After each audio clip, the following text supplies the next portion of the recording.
Welcome to BJ TV. ముందుగా headlines చూద్దాం. MLA కోట ఎమ్మెల్సీ ఎన్నికలు. ఏపీ అసెంబ్లీలో రిటర్నింగ్ అధికారికి నామినేషన్ పత్రాలను అందించిన నాగబాబు నామినేషన్ ను బలపరిచిన నారా లోకేష్.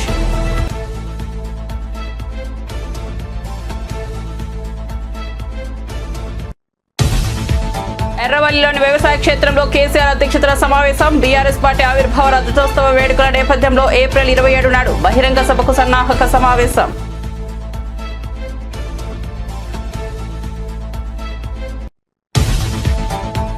బీజేపీ రాష్ట్ర కార్యాలయంలో మహిళా మోర్చా ఆధ్వర్యంలో అంతర్జాతీయ మహిళా దినోత్సవం. ముఖ్య అతిథిగా హాజరైన కేంద్ర మంత్రి కిషన్ రెడ్డి, ఎంపీ డీకే అరుణ. భారతీయ జీవన విధానంలో మహిళలకు అత్యంత ప్రాధాన్యత ఉందన్న కిషన్ రెడ్డి. కడప జిల్లా ఓబులవారిపల్లె పోలీస్ స్టేషన్లో నమోదైన కేసులో పోసానికి బెయిల్ మంజూరు. నర్సారావుపేట ఆధునిక కోర్టులో కూడా బెయిల్ వస్తేనే బయటకు వచ్చే అవకాశం, లేకపోతే హైకోర్టుకు వెళ్లాల్సిన పరిస్థితి.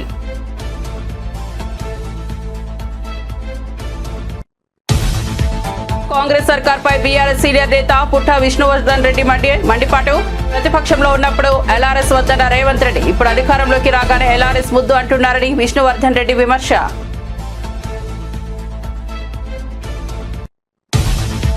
ఎల్లో మీడియా టీడీపీ నేతలు ప్రజలకు క్షమాపణలు చెప్పాలన్న వైసీపీ నేత. సూపర్ 6 ఎగ్గొట్టేందుకు అబద్దాలు ఆడారన్న పుత్తా శివశంకర్ రెడ్డి. జగన్ పై అప్పుల ఆరోపణలు, తప్పుడు ప్రచారం చేశారని వెల్లడి.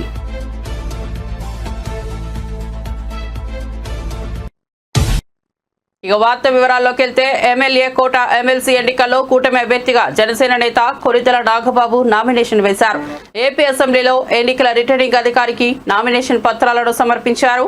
నాగబాబు అభ్యర్థిత్వాన్ని మంత్రి నారా లోకేష్ బలపరిచారు. నామినేషన్ కార్యక్రమంలో లోకేష్, నాదెండ్ల మనోహర్, కొరటాల రామకృష్ణ, విష్ణుకుమార్ రాజు, బొలిశెట్టి శ్రీనివాస్, పల్లా శ్రీనివాసరావు పాల్గొన్నారు. ఈ సందర్భంగా నాగబాబు మాట్లాడుతూ ఎమ్మెల్సీగా పోటీ చేసేందుకు తనకు అవకాశం వచ్చిన CM Chandrababu, deputy CM Pawan Kalyan కు, తన నామినేషన్ కు బలపరిచిన నారా లోకేష్, నాదెండ్ల మనోహర్ కు ధన్యవాదాలు తెలిపారు. బీఆర్ఎస్ పార్టీ రజతోత్సవ వేడుకలపై పార్టీ అధినేత కేసీఆర్ అధ్యక్షతన సన్నాహక సమావేశం జరిగింది. ఏప్రిల్ 27న జరగబోయే బహిరంగ సభపై పార్టీ నేతలతో కేసీఆర్ సుదీర్ఘంగా చర్చించారు. ఈ సందర్భంగా రజతోత్సవ వేడుకలపై పార్టీ నేతలకు కేసీఆర్ దిశానిర్దేశం చేశారు.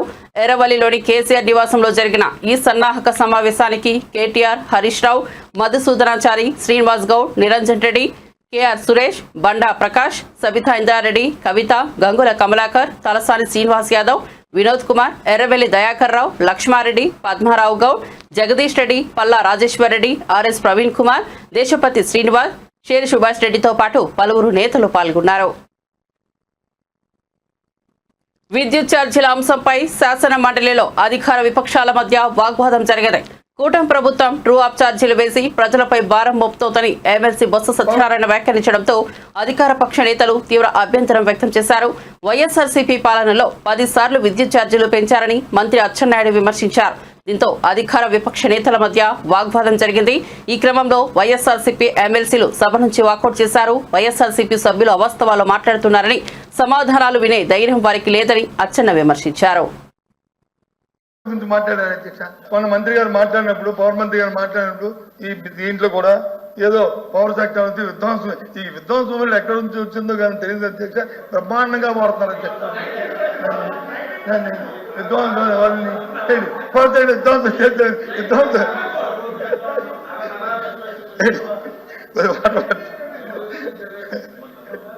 కొద్ది మంచిగా తాగండి. ఒక సెకండ్ ప్లీజ్. విధ్వంసం అయింది ఇప్పుడు లోపల.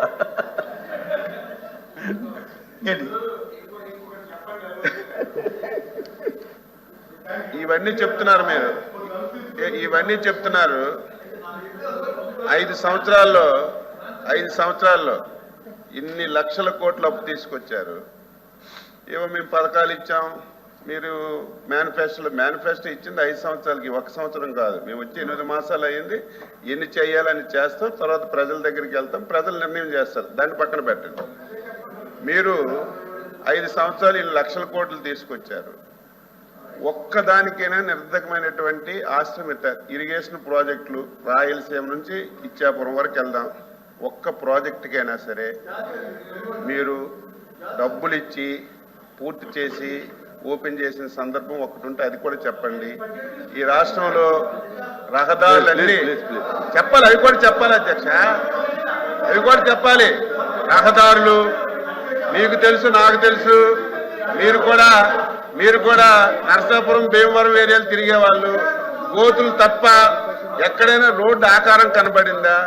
5 సంవత్సరాలు దాని మీద ఒక పైసను ఖర్చు పెట్టారా? వ్యవసాయ రంగం ఒక రైతు భరోసా తప్ప వ్యవసాయ రంగానికి అవి కూడా చెప్పనండి, తెలియాలి కదా, ప్రజలకు తెలియాలి కదా, అవి కూడా రోడ్లు ఇవన్నీ చెప్తారు. మొన్న అట్టాసంగా చెప్పారు అధ్యక్ష, సంక్రాంతి కల్లా అన్ని గతలు కప్పియాలని. పదండి ఆరు జిల్లాలో నా పక్కన జిల్లా ఆయన శ్రీకాకుళం, నాది విజయనగరం, మా ఇద్దరిది ఉత్తరాంధ్ర. చూడమనండి, రండి సెలెక్ట్ చేయండి. మీరు ఏ రోడ్డు అయినా సరే శ్రీకాకుళం జిల్లాలో మీ వచ్చినప్పటికి ఉన్న పరిస్థితి, ఈ రోజు పరిస్థితి, మీ రోడ్డు సెలెక్ట్ చేయండి. ఏ రోడ్డు మీరు సెలెక్ట్ చేయండి.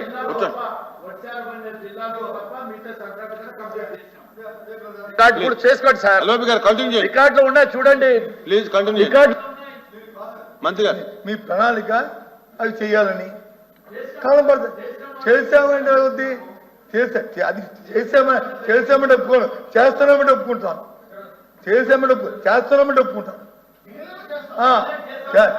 చేస్తున్నాం, ఆయన చేస్తామన్నారు. మేము చేసామో లేదో పబ్లిక్ తెలుసు. మీరు 5 సంవత్సరాల్లో ప్రధాన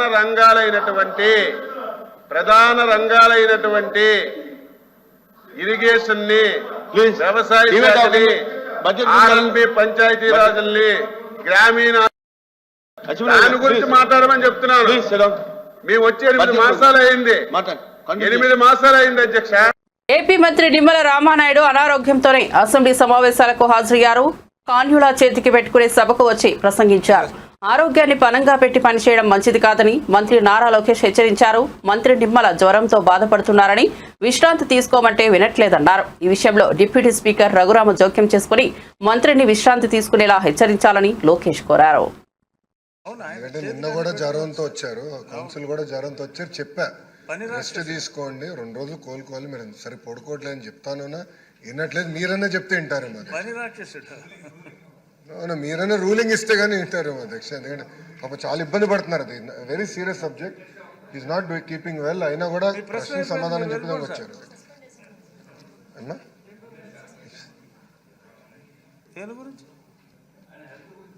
చెప్పండి. ఉద్యోగులకు డిఏ ఇవ్వకుండా అవుట్ సోర్సింగ్ సిబ్బందికి వేతనాలు పెంచకుండా కాంగ్రెస్ ప్రభుత్వం అన్యాయంగా వ్యవహరిస్తోందని బీజేపీ నేత బండి సంజయ్ మండిపడ్డారు. డ్రైవర్లు, వర్క్ ఇన్స్పెక్టర్లకు 25% కంటే ఎక్కువ వేతనాలు తగ్గించడం దుర్మార్గమని అన్నారు. ఎమ్మెల్సీ ఎన్నికల్లో గుణపాఠం చెప్పినా ప్రభుత్వం తీరు మారలేదని విమర్శించారు. టీచర్ల సీనియారిటీ జాబితాను త్వరలో ప్రకటించి బదిలీలకు ప్రత్యేక చట్టం తీసుకువస్తామని మంత్రి లోకేష్ తెలిపారు. విద్యా వ్యవస్థలో టీచర్ల ప్రాధాన్యతను గుర్తించి వారి భారం తగ్గించే చర్యలు తీసుకుంటామని చెప్పారు. ఐబీ స్కూళ్లపై గత ప్రభుత్వం 5 కోట్లు ఖర్చు చేసి ప్రయోజనం లేకుండా చేసిందని విమర్శించారు. డ్రాప్ అవుట్ కూడా చూస్తే అన్నిట్లో కర్నూలు జిల్లా కర్నూలు పార్లమెంట్ వెనుకబడి ఉంది, అది వాస్తవం, దాంట్లో ఎలాంటి సందేహం లేదు. అందుకే మీరు ఈసారి చూస్తే డిఎస్సిలో రిక్రూట్మెంట్లో పెద్ద ఎత్తున కర్నూలుకే ఉపాధ్యాయులు రాబోతున్నారు అధ్యక్ష. చాలా సీరియస్గా తీసుకుంటున్నాను నేను, అది ఫస్ట్.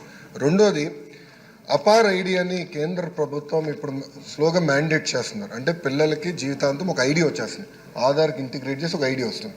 సో కేజీ నుంచి పీజీ వరకు అదే ఐడి వాళ్ళతో ట్రావెల్ అవుతుంది. సో ఇప్పుడు మేము మాట్లాడుకున్నది ఏంటంటే అపార్ ఐడి ద్వారా మేము ట్రాక్ చేద్దాం, ఒక కంట్రోల్ రూమ్ పెట్టి ట్రాక్ చేసి పిల్లలు ఎక్కడున్నారు, ఒక వారం పాఠశాలకు రాకపోతే ఎందుకు రావట్లేదు, ఎక్కడికి వెళ్ళారు ఈ పిల్లలు అనేది ఇప్పటి నుంచి ట్రాక్ చేద్దాం. సో ఆ ఐటీ ఇన్ఫ్రాస్ట్రక్చర్ మొత్తం మేము తయారు చేస్తున్నాం. ఎడ్యుకేషన్ పైన ఎటుకో షార్ట్ డిస్కషన్ ఇన్ డీటెయిల్ వెళ్ళిపోతే ట్రాక్ చేసి ఒక్కరు కూడా డ్రాప్ అవుట్ అవ్వకూడదు. ఇక్కడ 2 విషయాలు. ఒకటి, మీరు అన్నట్టు హాస్టల్ చాలా లిబరల్గా వాడేసాం. మీరు ప్రశ్న అడిగారో లిబరల్గా చెప్పాం. మీరు అన్నట్టు బ్రేక్ఫాస్ట్, లంచ్, డిన్నర్ ఇక్కడ హాస్టల్ వసతులు లేవు, అది వాస్తవం, అందరు తెలిసిన విషయం. కానీ మేము ఆలోచించేది రెండు విషయాలు. ఒకటి, ఇప్పుడున్న సంక్షేమ హాస్టల్స్ ఎట్లా బలోపేతం చేయాలి. ఒక భాగం అయితే వలసలుగా వెళ్తారు అధ్యక్ష. ప్రధానంగా వాళ్ళందరూ మిర్చి సమయంలో ఇక్కడికి వచ్చి గుంటూరులో ఎక్కువ శాతం మంది ఇక్కడ ఉంటారు. సో వాళ్ళు ఇక్కడికి వచ్చినప్పుడు ఇక్కడ అడ్మిషన్స్ ఇవ్వచ్చా, దానికి విధి విధానాలు ఏంటి అంటే వచ్చేది ఒక 4 నెలలు 5 నెలలకి ఇక్కడ అడ్మిషన్స్ ఇచ్చి వాళ్ళ పిల్లలకి చదువు ఇక్కడ కొనసాగించవచ్చా. ఎందుకంటే అక్కడ స్కూల్ కిట్ ఎట్టుకు ఇస్తాం కనుక ఇక్కడ చేయొచ్చు. ఆ ట్రాకింగ్ కూడా ఇప్పుడు మొదలు పెడతాం. అది ఒక భాగం. అంటే ఒక పక్కన హాస్టల్స్, ఇంకో పక్కన ఈ ట్రాకింగ్ రెండు ఉంటేనే డ్రాప్ అవుట్ రేట్ తగ్గుతుంది. దాంట్లో ఎలాంటి సందేహం లేదు అధ్యక్ష. గౌరవ సభ్యులు చెప్పినట్లు ఇప్పుడు 24-25 బడ్జెట్లో 121 సెంటర్ అంటే రాష్ట్ర వ్యాప్తంగా 121 సెంటర్లో కేవలం 6,040 మంది విద్యార్థులకి 6,04,00,000 రూపాయలు ఖర్చు పెడతాం జరిగింది. మీరు చూస్తే గతంలో కూడా డీటెయిల్స్ మొత్తం నా దగ్గర ఉంది అధ్యక్ష. అంటే ఎక్కడ ఒక రేషియో లాగా లేదు. కొన్ని సంవత్సరాలు ఎక్కువ ఉన్నాయి, కొన్ని సంవత్సరాలు దాదాపు 10 కోట్లు ఖర్చు పెట్టాం. వైకాపా ప్రభుత్వం సమయంలో అయితే 40 లక్షలు ఖర్చు పెట్టినవి కూడా సంవత్సరాలు ఉన్నాయి. అంటే ఇది ఒక ప్రణాళికబద్ధంగా చేయలేదు, ఏదో నిధులు ఉన్నాయి చెయ్యాలి ఒక టిక్ బాక్స్గా చూసాం తప్ప పిల్లలకి మెరుగైన విద్య అందించాలి, వాళ్ళ తల్లిదండ్రులకి విద్య లేక వాళ్ళు ఎట్లయితే వలసలుగా వెళ్ళాల్సి వస్తుందో అలాంటి పరిస్థితి పిల్లలకి రాకూడదు అనే ఆలోచనతో అయితే గతంలో పనిచేయలేదు. ఇది చాలా సీరియస్గా తీసుకుంటున్నాము. దాన్ని మీకు ఎలాంటి డౌట్ వద్దు. అసెంబ్లీ సెషన్లు అయిన తర్వాత కూడా గౌరవ సభ్యులందరితో కూర్చుంటాను, ఆ పార్లమెంట్ సంబంధించిన సభ్యులతో. We will discuss threadbare. ఒక పక్కన సంక్షేమ హాస్టల్స్ని ఎట్లా బలోపేతం చేయాలి, ప్యారలల్గా రేవంత్ రెడ్డి సారథ్యంలోని కాంగ్రెస్ సర్కార్పై బీఆర్ఎస్ సీనియర్ నేత పుట్టా విష్ణువర్ధన్ రెడ్డి మండిపడ్డారు. ప్రతిపక్షంలో ఉన్నప్పుడు ఎల్ఆర్ఎస్ వద్దన్న రేవంత్ రెడ్డి ఇప్పుడు అధికారంలోకి రాగానే ఎల్ఆర్ఎస్ ముద్దు అంటున్నారని హర్షవర్ధన్ రెడ్డి విమర్శించారు.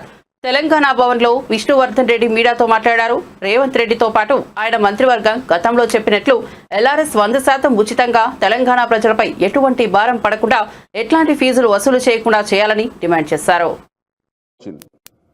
నేషనల్ న్యూస్లో కూడా వచ్చింది. తెలంగాణ ప్రజలకు తెలవాలి అసలు రాష్ట్రంలో ఏం జరుగుతుంది, ఎటువంటి పరిపాలన జరుగుతుంది, రాష్ట్రం ఏ విధంగా అధోగతి పాలవుతుంది అనేది ప్రజలకు, ముఖ్యంగా తెలంగాణ ప్రజలకు తెలవాలి. కాబట్టి ఈ వార్త, Telangana loses ₹1,700 crore solar manufacturing project by Premier. తెలంగాణలో రాబోయే రోజుల్లో 700 కోట్లు పెట్టుబడి పెడతాం, 1,200 కోట్లు పెట్టుబడి పెడతాం అని చెప్పి వాళ్ళు ఇచ్చిన అనౌన్స్మెంట్స్. తెలంగాణ రాష్ట్రానికి ప్రీమియర్ ఎనర్జీస్ చెప్పినటువంటి అనౌన్స్మెంట్స్ తీరా కట్ చేస్తే 2023 తర్వాత ప్రభుత్వం మారింది, రేవంత్ రెడ్డి గారి ప్రభుత్వం కొలువు తీరింది. ఇప్పుడు ఎట్లాంటి వార్తలు వస్తున్నాయంటే ఇట్లాంటి వార్తలు వస్తున్నాయి. ఇది ఒకటే సంస్థ కాదు, ఈ ప్రీమియర్ ఎనర్జీస్ అనే ఒకటే సంస్థ కాదు. గతంలో కూడా తెలంగాణలో అమరరాజా బ్యాటరీస్ దాదాపు 9,500 కోట్ల రూపాయలతోని లిథియం అయాన్ బ్యాటరీస్ మ్యానుఫ్యాక్చరింగ్ యూనిట్ని వాళ్ళు దివిటిపల్లి మహబూబ్నగర్ జిల్లాలో గ్రౌండ్ బ్రేకింగ్ సెరమనీ కూడా చేసుకున్నారు. ఆనాటి 1000 కోట్లు పెట్టుబడి పెడతామని చెప్పి ఇక్కడికి వచ్చిన తర్వాత 3,000 కోట్లకు వాళ్ళ పెట్టుబడులు ఇంక్రీజ్ చేశారు. పెట్టుబడులు కానివ్వండి. ఇంకొకటి ముఖ్యమైన విషయము, సరే పెట్టుబడులు వచ్చినాయి వెళ్ళిపోతున్నాయి, వీళ్ళు వేసుకున్న అంచనాకి వచ్చే రెవెన్యూ కేవలం 55%. ఏం చేయాలి? ప్రజాధనాన్ని ప్రజా సొమ్ముని తెగనమ్మాలి. ఇది 400 ఎకరాలు గచ్చిబౌలిలో అమ్మకానికి తెలంగాణ ప్రభుత్వం, రేవంత్ రెడ్డి గారి ప్రభుత్వం అమ్మకానికి పెట్టినటువంటి ప్రపోజల్. గతంలో రేవంత్ రెడ్డి గారే పెద్ద పెద్ద మాటలు మాట్లాడినారు. ప్రజా ఆస్తి ఇట్లా అమ్ముకుంటూ పోతే రేపు భావితరాలకు మనం ఏం సందేశం ఇస్తాము, శ్మశానాలకు కూడా జాగా మిగలదు అని చెప్పి మాట్లాడిండు. మరి ఇప్పుడు 400 ఎకరాలు గచ్చిబౌలి లాంటి ప్రైమ్ ఏరియాలో ఎందుకు అమ్ముతున్నారో రేవంత్ రెడ్డి చెప్పాలి. అంటే వాళ్ళు గతంలో ఎల్ఆర్ఎస్ గురించి ఏం మాట్లాడినారు అనేది జస్ట్ ఒక 1 minute బయట మీకు.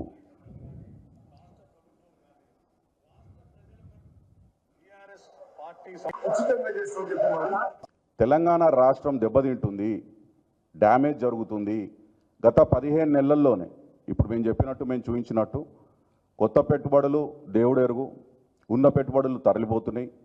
ఇంకా 3-3.5 సంవత్సరాలలో ఎట్లాంటి పరిస్థితి తెలంగాణ రాష్ట్రానికి ఏర్పడుతుంది?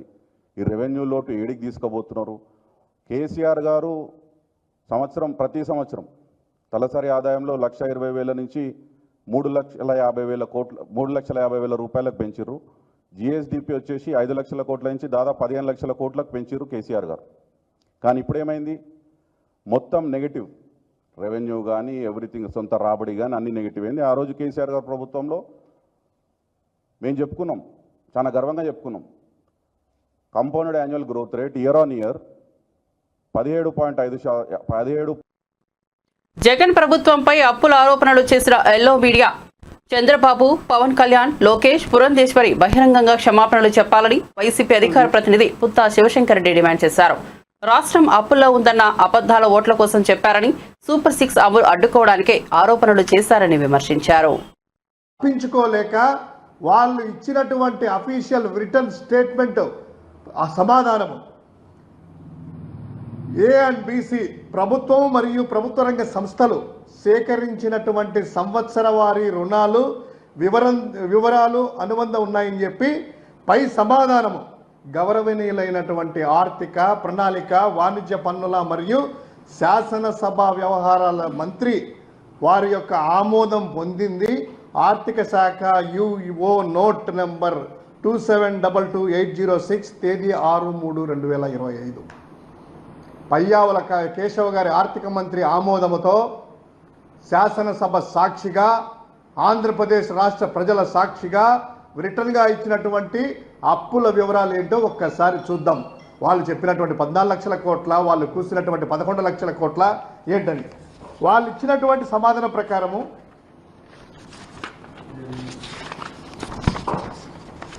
అఫీషియల్ లెక్కలు పూర్తిగా ఈ డేటా ప్రకారము పయ్యావుల కేశవ గారి ఆమోదంతో ఇచ్చినటువంటి ప్రభుత్వం యుఓ నోటు ప్రకారము మొత్తం ఇప్పటి వరకు అంటే కంప్లీట్గా ఈ యొక్క రాష్ట్ర అప్పులు మార్చి 2024 వరకు అయితే 4,91,734 కోట్లు government debt outstanding per AG accounts. తర్వాత ప్రభుత్వ రంగం యొక్క సంస్థలు PSUs public sector undertaking unit సంబంధించినటువంటి వారి యొక్క రుణాలు 1,54,791 మొత్తం 5,19,192 యాజ్ ఆఫ్ మార్చ్ 2024 వరకు 24 ఆర్థిక సంవత్సరం ముగిసే నాటికి మొత్తం అంతకుముందు చంద్రబాబు చేసిన జగన్మోహన్ రెడ్డి గారు చేసిన ఈ రాష్ట్రం యొక్క అప్పు ఎంతుందయ్యా అంటే వాళ్ళు చెప్పినటువంటి పూర్తి లెక్కలు తీసుకున్నా కూడా ఇప్పటి వరకు వేసుకున్నా కూడాను జూన్ వరకు 2024 జూను, అదేవిధంగా డిసెంబర్ 31 వరకే ఇచ్చారు. ఎందుకంటే మిగతా అప్పులు ఇస్తే కనుక వాళ్ళు ఎక్కువ కనిపిస్తాయి కదా. ఈ లెక్కల ప్రకారము జగన్ గారు రాకముందు వాళ్ళు ఇచ్చినటువంటి జగన్ గారు రాకముందు అంటే గత తెలుగుదేశం ప్రభుత్వ హయాంలో రాష్ట్ర ప్రభుత్వం యొక్క అప్పు 2,57,509 కోట్లు, ప్రభుత్వ గ్యారంటీలు 2019 జగన్ గారు రాకముందు 49,442 మొత్తముగా 3,06,951 కోట్లని వాళ్ళు ఇచ్చినటువంటి లెక్కలు. అదేవిధంగా వారు తీసేసిన లెక్కల ప్రకారమే ఆ 3,06,951 కోట్లు తీసేస్తే 3,70,898 కోట్ల రూపాయలు జగన్ గారి హయాంలో చేశారు. ఎంత? 3,70,898. 2 సంవత్సరాలు కోవిడ్ ఉన్నప్పటికీ మొత్తము నవరత్నాల అమలు చేసినప్పటికీ ఆర్థిక క్రమశిక్షణ పాటించడం ద్వారా వాళ్ళ లెక్కల ప్రకారము జగన్ గారి హయాంలో మొత్తం 3,70,898 కోట్ల రూపాయలు మాత్రమే. ఏది నేను చెప్పినటువంటి అన్ని సర్కమ్స్టెన్సెస్లో నవరత్నాల అమలు, డైరెక్ట్ బెనిఫిషరీస్కి డీబీటీ ద్వారా, నాన్ డీబీటీ ద్వారా చేసినటువంటి పథకాలే కాకుండా 2 సంవత్సరాలు కోవిడ్ ద్వారా అల్లకల్లోలమైనటువంటి ఆర్థిక వ్యవస్థ. శాసన మండలిలో వైఎస్ఆర్సీపీ సభ్యులు ప్రవర్తిస్తున్న తీరుపై మంత్రి పయ్యావుల ఆగ్రహం వ్యక్తం చేశారు. సభ నుంచి వైఎస్ఆర్సీపీ సభ్యులు వాకౌట్ చేయడంపై ఆయన మండిపడ్డారు. అసెంబ్లీలో డ్రాపౌట్లు, మండలిలో వాకౌట్లు చేస్తున్నారని విమర్శించారు. వైఎస్ఆర్సీపీ సభ్యుల తీరు మార్చుకోకపోతే ప్రజా జీవనం నుంచి త్వరలోనే డ్రాపౌట్ అవుతారని వ్యాఖ్యానించారు. వార్షిక బడ్జెట్పై శాసన మండలిలో చర్చ సందర్భంగా ఆయన ప్రసంగించారు. ప్రజల నుంచి కోసం ప్రజల మంచి కోసం వైఎస్ఆర్సీపీ సభ్యుల సలహాలు, సద్విమర్శలను స్వీకరిస్తామని తెలిపారు. మా అచ్చెన్నాయుడు గారు చెప్పినట్టు ధైర్యం లేకనే పారిపోయినట్టు కనిపిస్తుంది. Very unfortunate. చాలా ఓపికగా కూర్చున్నాం. ఎందుకనంటే సభ్యులు అనేక ప్రశ్నలు లేవనెత్తారు, ప్రజలకి రాంగ్ మెసేజ్ పంపించారు. ఇక్కడ నుంచి వాటిని సరిదిద్దాలి అనేటువంటి ఉద్దేశంతో ఇక్కడికి వచ్చాం అధ్యక్ష. దీని మీద రవికుమార్ గారి దగ్గర నుంచి చివరికి బొత్స సత్యనారాయణ వరకు 20 మంది సభ్యులు మాట్లాడారు అధ్యక్ష. 20 మంది సభ్యులు చాలా వాళ్ళు మాట్లాడుతూ బాధ్యత రాహిత్యంగా మాట్లాడినటువంటి పరిస్థితులు ఉన్నాయి అధ్యక్ష. మద్యం ఏరులై పారుతోంది. అసలు బడ్జెట్ లో మద్యం ఏరులై పారి మహిళల మీద అఘాయిత్యాలు పెరిగిపోయేంత పరిస్థితికి వెళ్ళిపోయింది. గాంజాయి, డ్రగ్స్ గురించి, ఆర్థిక విధ్వంసం గురించి, ఇట్లా రకరకాల అంశాల గురించి వాళ్ళు మాట్లాడుతూ వచ్చారు సార్.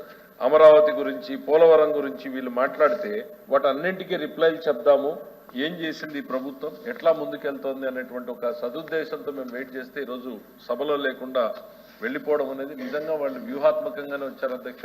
మీరు కూడా మాకు సహకరించి రేపటి నుంచి వాళ్ళు లేవనెత్తే అంశాలకి ఎప్పటికప్పుడు మా మంత్రులు ఎవరైనా లేచి రిజైండర్స్ రిప్లైస్ ఇస్తే ఇవ్వడం బెటర్ అధ్యక్ష. ఇప్పుడు ఏమైతుంది అధ్యక్ష, వాళ్ళు మాట్లాడారు, వెళ్ళిపోయారు. మేము ఎవరికి చెప్పాలి అధ్యక్ష? ప్రజలకు చెప్పండి. అదే అధ్యక్ష, వెళ్తుందంటే ఆడు ఉంటే ఆ చెప్పే విధానమే మార్పు వస్తుంది అధ్యక్ష. మేమేదో 4 గోడలకు చెప్పడానికి కాదు కదా అధ్యక్ష ఉన్నది. రాష్ట్ర ప్రజానీకానికి ఖచ్చితంగా ఈ వేదిక ద్వారా సమాధానం చెప్తాం. కాబట్టి వాళ్ళ వైఖరిని మార్చుకోకపోతే తమరు మాకు ఎప్పటికప్పుడు అవకాశాలని పెంచి ఎప్పటికప్పుడు మేము క్లారిటీ ఇచ్చేటువంటి అవకాశం వస్తే అధ్యక్ష, వాళ్ళు గతంలో ఇది ఎట్లాగూ ఇది పనికిరాదు కాబట్టి కూర్చొని ఓపికగా విందామనేటువంటి పరిస్థితిలోకి వస్తారు అధ్యక్ష. ఇక బడ్జెట్లోకి వెళ్లే ముందు సభ్యులు ఉంటే మాట్లాడేది వైఖరి వేరుండేది అధ్యక్ష, లేనప్పుడు మాట్లాడేది అలవాటు చేసుకోవాల్సి వస్తా ఉంది అధ్యక్ష. బడ్జెట్ అనేటువంటి కార్యక్రమానికి ఎంతో పవిత్రమైంది అధ్యక్ష. ప్రభుత్వం ఖర్చు పెట్టే ప్రతి రూపాయిని కూడా శాసనసభకు తెలిపి శాసనసభ ఆమోదం ద్వారా మాత్రమే ఖర్చు జరగాలి అనేటువంటి ఆలోచనతో ప్రవేశపెట్టినటువంటి ఈ బడ్జెట్ ని శాసనసభలోను శాసన మండలిలోను సుదీర్ఘంగా చర్చించి సలహాలు, సూచనలు, విమర్శలతోటి అనేక ఆలోచనలతోటి వచ్చిన తర్వాత బడ్జెట్ ని ఆమోదించడం జరుగుతూ ఉంది అధ్యక్ష. ఈ సభలో ఎట్లా నడిచింది, ఆ సభలో ఎట్లా నడిచింది అనేటువంటిది ఒక్కసారి చూస్తే అధ్యక్ష, మేము మంచి చేసే ప్రయత్నం చేస్తున్నాం అధ్యక్ష. మంచి చేసే ప్రయత్నం చేసినప్పుడు సద్విమర్శలు చేయొచ్చు, సలహాలు చేయొచ్చు, వాటిని రిసీవ్ చేసుకోవడానికి మేము సిద్ధంగా ఉన్నాం అధ్యక్ష. వాళ్ళు మంచి చేయలేకపోతే మంచి చేసే వాళ్ళని చేయనిచ్చినా పర్వాలేదు, కానీ ఇట్లా అసెంబ్లీ లేకపోతేనేమో డ్రాప్ అవుట్లు అయిపోతారు అధ్యక్ష. స్కూల్లో పిల్లలు డ్రాప్ అవుట్ అయినట్టు ఎమ్మెల్యేలు కూడా డ్రాప్ అవుట్ అసెంబ్లీ నుంచి అయిపోయారు. ఇక్కడికి వస్తేనేమో వాకౌట్ అయిపోతున్నారు. అదే ఇక్కడికి వస్తే అక్కడ డ్రాప్ అవుట్ అవుతున్నారు, ఇక్కడ వాకౌట్ అవుతున్నారు అధ్యక్ష. వాళ్ళు ప్రజా జీవనంలో నుంచి కూడా డ్రాప్ అవుట్ అయ్యేటువంటి రోజులు తొందరలోనే ఉన్నాయి అధ్యక్ష. ఇదే వైఖరి వాళ్ళు ఇట్లానే వెళ్తే ప్రజా జీవనం నుంచి కూడా వాళ్ళు డ్రాప్ అవుట్ అయ్యేటువంటి రోజులు తొందరలోనే ఉన్నాయనేటువంటిది ఈ సందర్భంగా అధ్యక్ష. ఇవాళ వీళ్ళు అనేక తప్పులు పడుతున్నారు అధ్యక్ష. నిజంగా గత ప్రభుత్వ హయాంలో 66,967 బెల్ట్ దుకాణాలు ఉన్నాయని, మద్యం నిషేధంపై వైఎస్ఆర్సీపీ నేతలకు మాట్లాడే హక్కు లేదని మంత్రి కొల్లు రవీంద్ర అన్నారు. నాసిరకం మద్యం వల్ల అనేక మంది ప్రాణాలు కోల్పోయారని, జంగారెడ్డిగూడెంలో కల్తీ మద్యం తాగి 42 మంది మరణించారని గుర్తు చేశారు. బెల్ట్ షాపులపై టీడీపీ ప్రభుత్వం కఠిన చర్యలు తీసుకుంటోందని, నాసిరకమైన 29 మద్యం బ్రాండ్లను నిషేధించామని తెలిపారు. ఈఎన్ఏ మీద 13 రకాల టెస్టులు చేస్తున్నాం అధ్యక్ష. అదేవిధంగా విస్కీ, బ్రాందీ, జిన్, వోడ్కాపై 9 రకాల పరీక్షలు చేస్తున్నాం అధ్యక్ష. అట్లాగే రమ్ము పైన 10 రకాల పరీక్షలు, బీరు 7 రకాల పరీక్షలు నిర్వహిస్తున్నాం. మద్యం ఏ స్థాయిలో కూడా కల్తీ కాకూడదని చెప్పేసి మొత్తం డిస్టిలరీ లెవెల్లో, డిపోల్లో, మద్యం షాపుల్లో, అలాగే బార్లలో కూడా ఆకస్మిక తనిఖీలు చేసి శాంపిల్స్ సేకరించి వాటి మీద కూడా ఎప్పటికప్పుడు రిపోర్ట్ చేసుకోవడం జరుగుతుంది అధ్యక్ష. ముఖ్యంగా ఎన్డీపీఎల్ నిర్మూలన చేయడం వల్ల అధ్యక్ష మన బోర్డర్ జిల్లాలో 62% గ్రోత్ వచ్చింది అధ్యక్ష. Volume growth 62%. గతంలో ఏంటంటే ఇక్కడ ఉన్నటువంటి కల్తీ మద్యం వల్ల కానీ, ఇక్కడ ఉన్నటువంటి రేట్ల వల్ల కానీ పక్క రాష్ట్రం సరికంతా కూడా మన రాష్ట్రం రావడం వల్ల మన ఆదాయం వాళ్ళకి పోయింది అధ్యక్ష. అట్లాగే చిత్తూరు జిల్లాలో 57%, అల్లూరు జిల్లాలో 54%, అనంతపురంలో 38%, శ్రీకాకుళంలో 16% మనకి అక్కడ వృద్ధిలోకి రావడం జరిగింది అధ్యక్ష. పక్కన ఉన్నటువంటి తెలంగాణతో మనకి గతంలో వాళ్ళకి మనకున్న డిఫరెన్స్ 4,000 కోట్లు అయితే 2019లో, తర్వాత 42,000 కోట్లకి వాళ్ళకి మనకి డిఫరెన్స్ వచ్చింది అధ్యక్ష.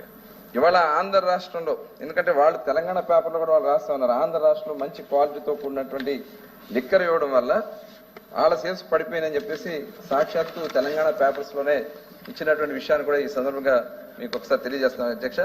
దానివల్ల తెలంగాణలో అమ్మకాలు 3.28% తగ్గాయి. ఆంధ్ర రాష్ట్రంలో 14.43% పెరిగినాయి అధ్యక్ష. అంటే ప్రభుత్వం ఎంత పారదర్శకంగా ఉందనే దానికి ఇదే ఒక నిదర్శనం అధ్యక్ష. ఎందుకంటే పెద్దలు ఉన్నారు, మీకు కూడా తెలుసు, బోర్డర్లో మనం ఎంత కంట్రోల్ చేయబట్టి ఆ ఇన్కమ్ మనకు వచ్చింది. ఇది లెక్కలోనే మీకు కావడం మేము ఇస్తాం అధ్యక్ష. బాగా తాగడం కాదు, పక్క రాష్ట్రం పోయేది మన ఆదాయం. అక్కడి నుంచి టెట్రా ప్యాక్లని అవన్నీ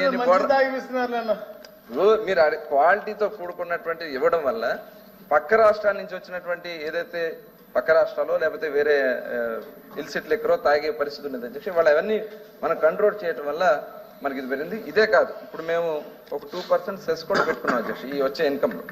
దాని ద్వారా డిఅడిక్షన్ కేంద్రాలు ఏర్పాటు చేయాలని చెప్పి. బులెటిన్ ముగించే ముందు హెడ్లైన్స్ మరోసారి చూద్దాం.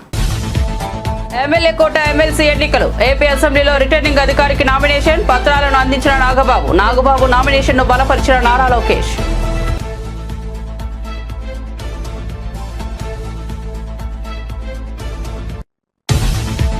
ఎర్రవల్లిలోని వ్యవసాయ క్షేత్రంలో కేసీఆర్ అధ్యక్షతన సమావేశం. బీఆర్ఎస్ పార్టీ ఆవిర్భావ రజతోత్సవ వేడుకల నేపథ్యంలో ఏప్రిల్ 27 నాడు బహిరంగ సభకు సన్నాహక సమావేశం.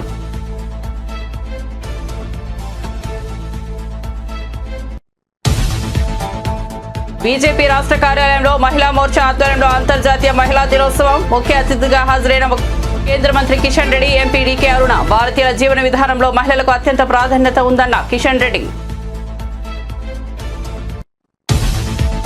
కడప జిల్లా ఓబులవారిపల్లె పోలీస్ స్టేషన్లో నమోదైన కేసులో పోసానికి బెయిల్ మంజూరు. నర్సారావుపేట ఆధుని కోర్టులో కూడా బెయిల్ వస్తేనే బయటకు వచ్చే అవకాశం, లేకపోతే హైకోర్టుకు వెళ్లాల్సిన పరిస్థితి.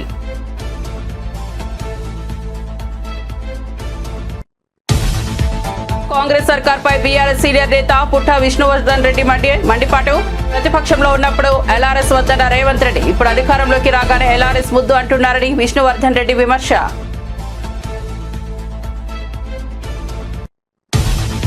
Yellow media. టీడీపీ నేతలు ప్రజలకు క్షమాపణలు చెప్పాలన్న వైసీపీ నేత. సూపర్ 6 ఎగ్గొట్టేందుకు అబద్దాలు ఆడారన్న పుత్తా శివశంకర్ రెడ్డి. జగన్ పై అప్పుల ఆరోపణలు, తప్పుడు ప్రచారం చేశారని వెల్లడి.